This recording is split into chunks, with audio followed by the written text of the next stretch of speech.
सुदामा और श्री कृष्ण बचपन के मित्र थे और दोनों एक ही साथ शिक्षा लेते थे।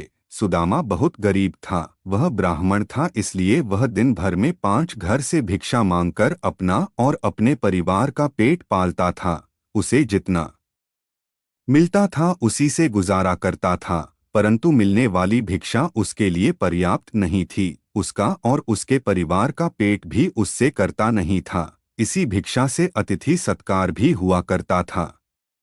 सुदामा की पत्नी को यह मालूम था कि सुदामा और श्री कृष्ण दोनों मित्र हैं। श्री कृष्ण द्वारका के महाराजा है।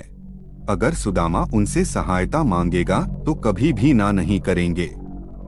इसलिए सुदामा की पत्नी ने सुदामा को बहुत बार श्री कृष्ण के पास द्वारका जाने के लिए कहा, परंतु सुदामा हर बार मना कर देता था। परंतु बहुत ज्यादा पर्यटन करने के बाद सुदामा मान जाता है और वह द्वारका के लिए निकल जाता है। उस समय उसके पास कोई साधन नहीं था। वह अपने पैरों पर चलता हुआ द्वारका की ओर बढ़ रहा था।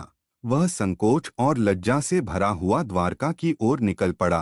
काफी दूर चलने के बाद उसे रास्ते में एक बैलगाड़ी मिलती है, जिस पर व्यापार के लिए खूब सारा माल लदा हुआ था। मुरारी ने सुदामा को द्वारका चलने के लिए मना लिया। गाड़ी पर बैठकर दोनों द्वारका के पास पहुंचे। वहां पहुंचते ही बैलगाड़ी वाले ने सुदामा से कहा कि आपका रास्ता यहाँ से अलग है और मेरा अलग है। सुदामा आगे चलने के बाद वहां से वापस आ गया। उसने सोचा कि मैं उस बैलगाड़ी वाले का धन्यवाद करके आता हूँ। सुदामा मंदिर के पीछे उसका धन्यवाद करने के लिए वहां गया तो वहां पर कोई बैलगाड़ी नहीं थी और ना ही कोई मुरारी था।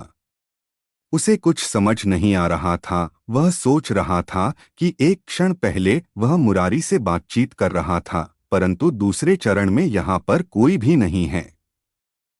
सुदामा समझ गया था कि उसके मित्र श्री कृष्ण की ही कोई लीला है। वास्तव में ऐसा ही हुआ। जब दोनों की मुलाकात हुई तो